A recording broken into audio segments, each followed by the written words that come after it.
નમસ્કાર દર્શક મિત્રો, હું છું રૂપલ લુણીચિયા. સંપૂર્ણ ન્યૂઝમાં આપનું સ્વાગત છે. બનાસકાંઠા જિલ્લાની પાલનપુર નગરપાલિકામાં નવા પ્રમુખ અને ઉપપ્રમુખના નામોની જાહેરાત કરવામાં આવી છે.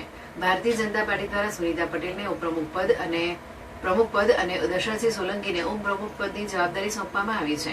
આ નિમણૂક સાથે પાલનપુર નગરપાલિકામાં પાટીદાર સમાજને પ્રતિનિધિત્વ મળ્યું હોવાનું રાજકીય વર્તુળોમાં ચર્ચાઈ રહ્યું છે. ભાજપ દ્વારા બંને નેતાઓને સત્તાવાર મેન્ડેટ આપવામાં આવ્યું હતું. સુનિતા પટેલ લાંબા સમયથી ભાજપ સાથે સક્રિય રીતે જોડાયેલા રહ્યા છે. તેઓ પાલનપુર નગરપાલિકાના વોર્ડ નંબર 8માંથી ચૂંટાઈ આવ્યા હતા. ઉલ્લેખનીય છે કે પાલનપુર નગરપાલિકાની ચૂંટણીમાં ભાજપને કુલ 27 બેઠકો મળી હતી, જ્યારે કોંગ્રેસને 12 બેઠકો અને અપક્ષને 5 બેઠકો પ્રાપ્ત થઈ હતી. ભાજપની સ્પષ્ટ બહુમતી બાદ હવે નવા હોદ્દેદારોની વરણી સાથે નગરપાલિકાની નવી બોડી સત્તાવાર રીતે કાર્યરત બની છે. ભારતીય જનતા પાર્ટીનો હું ખૂબ ખૂબ આભાર માનું છું કે મને પ્રમુખ તરીકે વરણી કરી છે. ધારાસભ્ય, શહેર સંગઠન અને જિલ્લા સંગઠનનો ખૂબ ખૂબ આભાર માનું છું.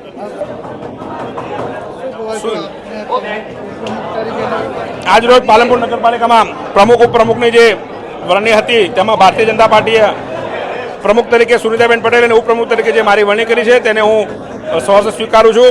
અને આવનારા સમયમાં પાલનપુર ટીમ ભાજપ બની અને અમે સૌ સાથે મળીને વિકાસના અનેક કામો કરશું. આ તબક્કે હું ભારતીય જનતા પાર્ટી સૌ આગેવાનો, સૌ નેતૃત્વનો ખૂબ ખૂબ આભાર માનું છું.